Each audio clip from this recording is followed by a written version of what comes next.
Hello, my name is Robert Smith, and I'm the Executive Director of the Amelia Center. On behalf of the staff and all of us at the center, we're pleased and thankful that you're here tonight with us. For 23 years, we've been able to host or participate in National Children's Memorial Day. It's a day set aside by Congress to recognize the lives of children who have died too soon. In those 23 years, we've overcome a lot of challenges, including snowfall, wet ground, and a truly candleless candlelighting service. But we're not going to let something like COVID prevent us from recognizing you, the families, and your children. So we thank you for joining us tonight. The format is different, but please know that you and what your children mean are special to us, and we're glad that you can join us today. Thank you. Corrie ten Boom was the daughter of a watchmaker in Holland during the Holocaust in World War II. She, with her father Caspar, her sister Betsy, brother Willem, and nephew Kik, helped many Jewish people escape the Nazis by allowing them to hide in her home. Eventually, her family was caught, and she and Betsy were sent to a concentration camp. Her sister died 14 days before Corrie was released. Her father died 9 days after imprisonment. Willem died after being released from complications of a contracting spinal tuberculosis while in prison. Corrie ten Boom knew suffering and pain. Not only did she lose her home, her freedom, her security, she also lost the closest people in her life. She chronicled this experience in her book titled The Hiding Place. In it, she points to her Christian faith as a driving force behind the decision to help, the decision to persevere during her time in the concentration camp, and her decision to help other survivors and collaborators after her release. The following quote from Corrie's father, Caspar, in her early years speaks to the experience of significant loss. Do you know what hurts so very much? It's love. Love is the strongest force in the world, and when it is blocked, it means pain. There are two things that you can do when this happens. We can kill the love so that it stops hurting, but then, of course, part of us dies too. Or we can ask God to open up another route for that love to travel. Let us pray. Dear gracious and holy God, you created us for unbroken relationship, but we know, O Lord, that in this world relationships will be broken. We carry this burden of love and loss to you. We know that it is not only acceptable but good to miss and long for those who have loved and died. This season of holiday brings both joy and sadness to many. Grant us the depth to experience our sorrow as we remember the love of our children. Grant us grace while we bear the sorrow for our children during this time of mourning. Grant us memories that remind us of the bond you have created between us and our children. Grant us connection not only to those who have died, but to those whom we love now and the relationships we cherish. Grant us peace as we take this time to remember the significance of the lives lived by our children and the lives touched by them. Now use the love we still hold to give us purpose and passion for doing your good works. Amen. Welcome to National Children's Memorial Day 2020, our first ever virtual event. This year has challenged us all to be open to new ideas and new ways of connecting, and this event is no exception to that. One constant amid all of the changes is the love you have for your child, and we are honored to remember each of them alongside you today. My name is Valerie Cowart, and I've been the group counseling coordinator for the Amelia Center for the past 10 years. It's been an honor and a privilege to meet many of you at one of our support groups. Several years ago, I led a support group for a small group of women. After introductions, I asked each woman to draw a tree on a blank sheet of paper. If you have a pen and paper handy, I invite you to draw your own tree as I share this story. Colored pencils were provided for adding color. Drawing and coloring are often relaxing and comforting outlets for those who are grieving, whether young or old. And the women engaged with each other as they worked. I walked among them, admiring their efforts and offering words of encouragement. When everyone was finished, I asked if anyone would be willing to share their tree drawing with the group. One by one, as they shared, we discussed different aspects of their trees. If you're in the mood for some self-reflection, you can ask yourself some of the same questions that I asked them. We began by discussing the roots of their trees. Who could they depend on no matter what? Who anchored them in times of hardship? Perhaps a higher power, maybe a counselor or a social worker, a friend, a family member. Who has been there for you in your time of grief? If you just finished drawing a tree of your own, you may choose to add their names by the roots of your tree. In what ways were they helpful? Did they send cards, drop off food, run errands for you, or mow your yard? You may even consider your loved one who died as one of your roots. Was there something he or she did that still gives you strength today? A lasting gift that remains. The roots steady the trunk and transport water and nourishment for new growth. Some of the women included a hole in the trunk for a squirrel or a nest in the branches for a bird, possibly a sign that they were now supporting others in their journey. Many of the grieving parents I work with go on to assist parents who are newer to loss. This often gives them a sense of purpose and a sense of meaning in their loss. Have you encountered another parent in your journey who has offered valuable insight? Or maybe you are far enough along in your journey that you have become the person who is helping those newer to loss. No one understands a grieving parent quite like another grieving parent. We went on to discuss the branches and the leaves, signs of growth. One tree in particular stood out to me. One woman in the group had only one leaf on her tree, but it was a beautiful leaf, large and green. She was tearful but smiling as she said although she had faced and continued to face some difficult days in her grief, she was still clinging to hope for brighter days ahead. Perhaps you felt that way in your grief at some point, that you only have one leaf left on your tree. Let that one leaf inspire you to keep going and keep growing. Connect to your roots. Allow others to nourish you, whether that is by lending a listening ear, picking up groceries, or lifting a candle in remembrance. You are not alone in your grief. We join with you tonight, albeit virtually, in lifting a candle for your loved one, offering light in the darkness. May your love for your child continue to guide you and strengthen you always.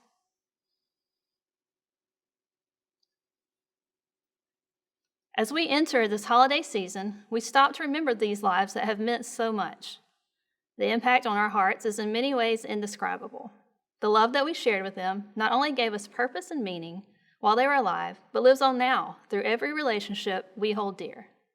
because unlike their physical presence, that love we shared can never be separated from who we are. So, to remember this truth, we light these candles. The first candle, life.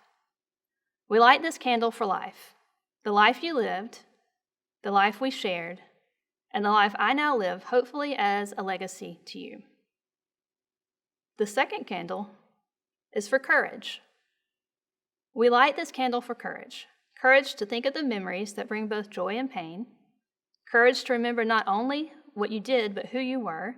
And courage to continue this life with purpose and meaning. The third candle, for strength. We light this candle for strength. For the strength you had while you were alive, and the strength we need and have to carry on now. Hope. We light the candle for hope. Remembering the hope we shared when you were with us, and the hope we now share with those loved ones who grieve with us. If you have a candle at home, I now invite you to light the final candle with me, love. We light this candle for love.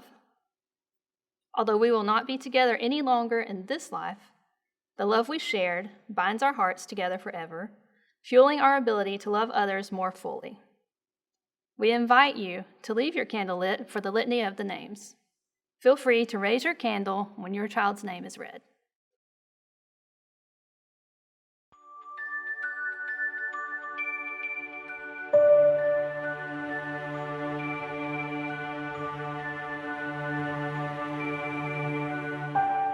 Carter Reed Adams, David Alejandro Aldana, Gabriel Brock Apodaca, Caden James Atchison, Becky Bailey, Branson Keith Bearden, John Michael Belcher, Aaron Linton Brawley, Patrick Neil Brawley, Blake David Brown, Brianna Daly Bryant, Emily Caitlin Katie Burkett, Clayton Donovan Burrell, Gabriella Rose Butler, Kobe Rondarius Butler, Derek Anthony Carlington, Adeline Olivia Chatham, Cynthia Marie McDermott Christopher, Keisha Lachelle Nesmith Collins, Scott Cannell, Madeline Elizabeth Cook, Jared Christopher Darby, Jake Darren Davis, Caleb Riggs Devers, Marissa Danielle Dickey, Erin Elizabeth Drake, Matthew Paul Dudley, Grayson Eggleston, Amelia Elliott, Troy Justice Ellis, Bethany Evans, Chandler Cole Ferguson, Jason Lamar Lloyd, Winter Went Fontaine Gilmore, Alex Raffio, Anais Holly Green, Zachary Jalen Greer, Kyle Gullahorn, Charles Casey Hare, Michael Keith Henderson Jr., Easton James Hilburn, Jaquise Jarrell Hill, Joyandra Brene Hinton, King Titus James Hubbard, Jacoby Akil Hudson, Layla Hughes, Charles G. Hunt III, Trey, Aaron Michael Jackson, Jarkia, Lawrence Mond Jefferson Jr., Ethan Walter Jones, Jacob Allen Lee Jones, Caleb Jones, Jason Varner Kesterson, Alicia Dawn Kilgore, Christopher Anthony Klask, Timothy Ryan Korn, Jeffrey Ledbetter, Carterius Lowe, Kaylee Marshall, Jordan L. Matthews, Randell May Jr., Marley Joe Lulu McCaleb, Samuel McCombs, Brandon David Meadows, Annie Louise Mills, Jackie Andrew Monroe II, Megan Montgomery, Matt Morris, Adasia Janice Moss, Melanie Alyssa Parker, Logan Patrick, Cayman Elijah Patton, Paula Reed, William Reed, Wade Roby, Avery N. Robinson, Eden N. Robinson, Jeannie Saliba, Dallas Shepard, Rashad Lamar Smith, Rodriguez Smith, Shane Aaron Stathers, Michael James Stewart, Tyson Elliott Stewart, Samuel Cody Sullivan Jr., Adam Lee Taylor, Kayla Faith Tays, Braylon Thompson, Lyle Vasquez, Casey Graceland Bolts, Chase Walton, Quentin Stacy and Jay Waters, Edie Sharon Walensky,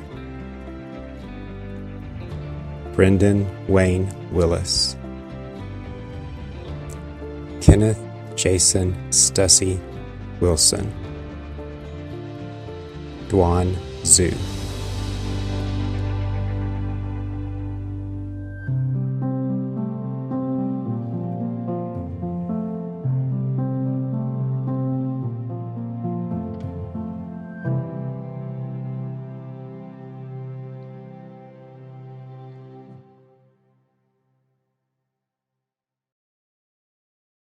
And then the woman said, "Speak to us of joy and sorrow." And he answered, "Your joy is your sorrow unmasked."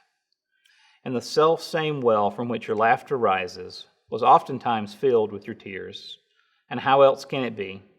The deeper that sorrow carves into your being, the more joy you can contain. It is not the cup that holds your wine, the very cup that was burned in the potter's oven. And is not the lute that soothes your spirit, the very wood that was hollowed with knives. When you're joyous, look deep into your heart, and you shall find that it is only that which has given you sorrow that is giving you joy. And when you're sorrowful, look again, and you shall see that in truth you are weeping for that which has been your delight. Some of you say that joy is greater than sorrow, and others say, nay, sorrow is the greater. But I say unto you that they are inseparable. Together they come, and when one sits alone with you at your board, remember that the other is asleep upon your bed. Verily you are suspended like scales between your sorrow and your joy. Only when you are empty are you at a standstill and balanced. When the treasure keeper lifts you to weigh his gold and silver, needs must your joy and your sorrow rise or fall.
Yesterday and Tomorrow by Paul Lawrence Dunbar. Yesterday I held your hand, reverently I pressed it, and in its gentle yieldingness from my soul I blessed it. But today I sit alone, sad and sore repining. Must our goal forever know flames for the refining? Yesterday I walked with you, could a day be sweeter? Life was a lyric song set to tricksy meter. Ah, today is like a dirge, place my arms around you. Let me feel the same dear joy as when first I found you. Let me once retrace my steps from these roads unpleasant. Let my heart and mind and soul all ignore the present. Yesterday the iron seared, and today means sorrow. Pause, my soul, arise, arise. Look where gleams the morrow. Once again, thank you for joining us today. Your families are so special to us, and hearing the stories about your children means a lot to us. And having this opportunity to celebrate their lives is something that we cherish. We hope each of you have a wonderful holiday and that you continue journeying on a healing path. And thank you for your time.